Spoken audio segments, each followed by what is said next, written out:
जय हिंद दोस्तों दुनिया में जैसे जैसे समय के साथ तकनीकी में विकास होता गया, युद्ध के तौर तरीके भी बदलते गए। पहले युद्ध होते थे तीर धनुष और भाले से, लेकिन अब लड़ाइयाँ होती हैं लंबी लंबी दूरी तक मार करने वाली मिसाइलों और खतरनाक बमों से। दुनिया में आज कई देशों के पास ऐसे बम हैं जिनमें पृथ्वी पर से इंसानों को खत्म करने देने की क्षमता है, जिन्हें हम परमाणु बम और हाइड्रोजन बम के नाम से जानते हैं।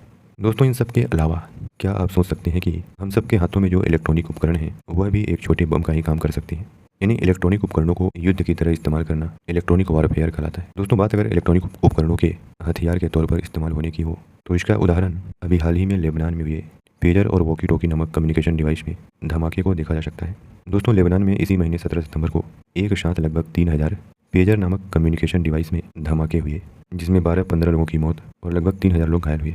दोस्तों, इसके अगले ही दिन लेबनान में ही सैकड़ों वॉकी टॉकी नामक डिवाइस में धमाके हुए, जिसमें भी 15 लोगों की मौत और कई लोग घायल हुए। दोस्तों, धमाकों के बाद जो जानकारी निकल करके आई उसमें पता चला कि ये धमाके इजराइल ने करवाए हैं। इजराइल ने लेबनान के आतंकवादी संगठन हिजबुल्लाह को टारगेट करके ये धमाके करवाए हैं। मीडिया रिपोर्ट में सामने आया कि हिजबुल्लाह ने जो पेजर और वॉकी टॉकी जैसे डिवाइस खरीदे थे उसमें इजराइल ने कुछ मात्रा में विस्फोटक रख दिए थे। यानी उन डिवाइसों में कुछ ग्राम विस्फोटक लगा दिए गए थे, जिसको बाद में धमाका करवा दिया गया।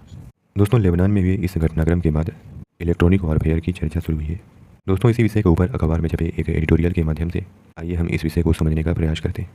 लेखक लिखते हैं कि हाल ही में लेबनान और सीरिया में हिजबुल्लाह के हज़ारों सदस्यों द्वारा इस्तेमाल में लाए जा रहे संचार के उपकरण यानी पेजर, वॉकी टॉकी और रेडियो सेट विस्फोट के साथ अचानक फटे तो समूचा विश्व इनके जानलेवा होने वाले पक्ष को देख करके हैरान रह गया है। कुछ लोग दावा कर रहे हैं कि इन हमलों के पीछे इजराइल का हाथ है। हालांकि इजराइल ने इस बारे में कोई टिप्पणी नहीं की है, लेकिन इसे देखते हुए आज पूरी दुनिया आशंकित है कि क्या कभी उनके मोबाइल फ़ोन, कंप्यूटर, लैपटॉप आदि इलेक्ट्रॉनिक उपकरणों में भी इसी तरह के विस्फोट कराए जा सकते हैं। इस आधुनिक युग में सूचना संचार से लेकर ऐसे दर्जनों काम हैं जिनमें विज्ञान की देन कही जाने वाली तकनीकों, मशीनों और उपकरणों ने हमारी ज़िंदगी को आसान बनाया है। लेखक लिखते हैं कि हालांकि तकनीकी के दूसरे पहलू की अपनी कई समस्याएं भी हैं, जैसे इंटरनेट और मोबाइल फ़ोन के ज़्यादा इस्तेमाल के कारण कई स्वास्थ्य संबंधी दिक्कतें पैदा होने का हवाला अक्सर दिया जाता है। अक्सर यह भी कहा जाता है कि तकनीकी तो असल में हमारी जान की दुश्मन बन गई है, लेकिन क्या यह वास्तव में जानलेवा हो सकती है? हाल ही में लेबनान और सीरिया में हिजबुल्लाह के हज़ारों सदस्यों द्वारा इस्तेमाल में लाए जा रहे संचार उपकरण पेजर और वॉकी टॉकी और हैंडहेल्ड रेडियो सेट विस्फोट के साथ अचानक फटे तो दुनिया इनके जानलेवा होने वाले पक्ष को लेकर हैरान रह गई है। दावा किया गया कि पेजर और वॉकी टॉकी के अलावा घरों में लगे सोलर पैनलों में भी विस्फोट हुए। दावा है कि इन हमलों के पीछे इजराइल का हाथ है। इजराइल ने इस बारे में कोई टिप्पणी नहीं की है, लेकिन आज लेबनान समेत पूरी दुनिया आशंकित है कि क्या कभी उनके मोबाइल फ़ोन, कंप्यूटर, लैपटॉप जैसे उपकरणों को भी युद्धक के रूप में इस्तेमाल हो सकता है। क्या दुनिया उस दौर में पहुंच गई है जहां कोई देश अपने शत्रु के सैनिकों, नागरिकों को कोई वास्तविक जंग छेड़े बिना घर बैठे ही महज एक बटन दबाकर नुकसान पहुंचा सकता है?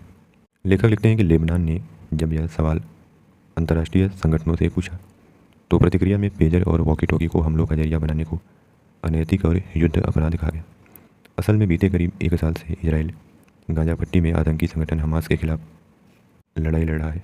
इस जंग में जिसका जहां दाव लग रहा है वह उस तरीके से अपने शत्रु पर हमला कर रहा है।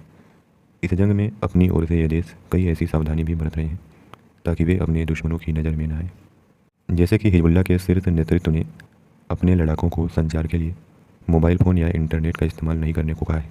इसके बजाय वे पेजर नामक इलेक्ट्रॉनिक कम्युनिकेशन डिवाइस का उपयोग करते हैं जिसमें कोई सिम कार्ड नहीं होती है। पेजर मोबाइल फ़ोन से पहले के ज़माने की तकनीकी है। इसके ज़रिए अमूमन कोई संदेश अंकों और अक्षरों के आदान प्रदान तक सीमित रहता है। पेजर की खासियत यह है कि इसके उपयोगकर्ता की मौजूदा स्थिति यानी लोकेशन का पता नहीं लगाया जा सकता। इसी तरह वॉकी टॉकी से भी संदेश प्राप्त किए और भेजे जा सकते हैं, लेकिन एक समय में एक ही व्यक्ति बात कर सकता है। यह बैटरी से चलता है और सेल्युलर नेटवर्क की ज़रूरत नहीं होती। लेखक लिखते हैं कि हिजबुल्लाह को यह खतरा रहा है कि इजराइल की सेना और उसकी खुफिया एजेंसी मोसाद उसके लड़ाकों की लोकेशन का पता लगाने की कोशिश करती है। लिहाजा उसने अपने लड़ाकों को कम तकनीकी क्षमता वाले पेजर और वॉकी टॉकी उपयोग करने के लिए दिए थे।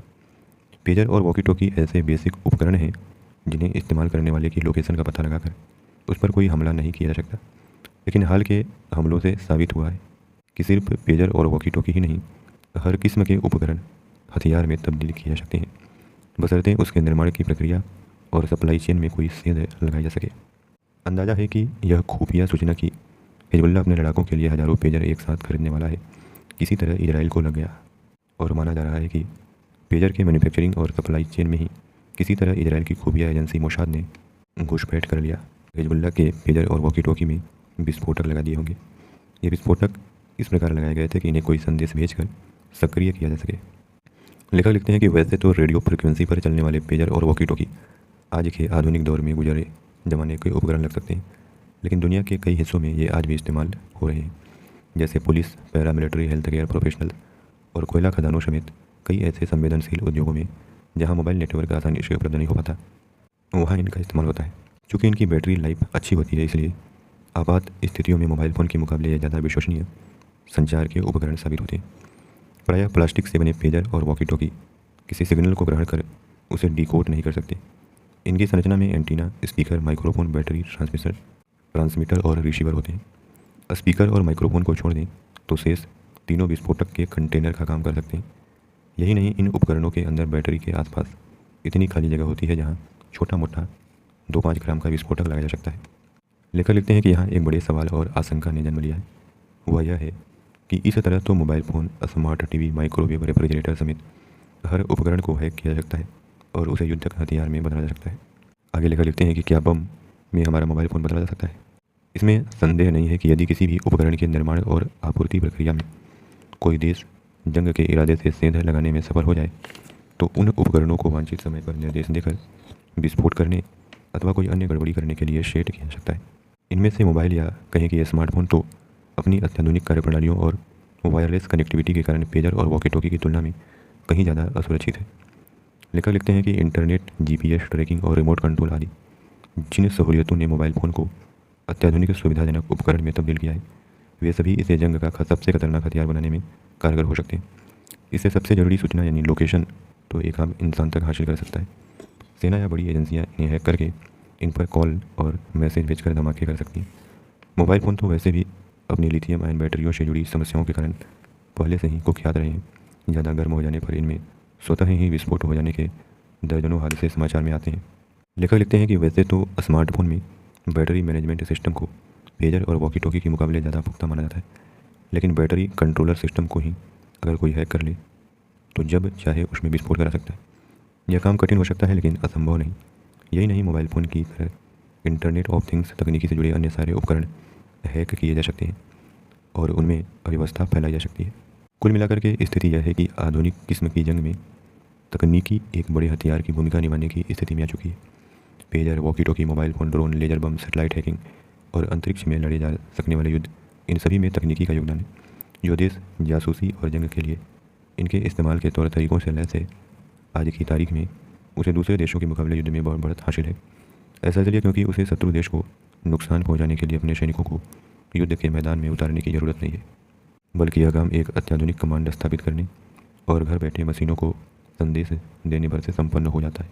तो दोस्तों, इस प्रकार लेखक ने इसे एडिटोरियल के माध्यम से तकनीकी का कैसे युद्ध के रूप में इस्तेमाल हो सकता है उस पर प्रकाश डालने की कोशिश की है। आशा करते हैं कि इस एडिटोरियल के माध्यम से आपको काफ़ी कुछ जानने को मिला होगा। धन्यवाद।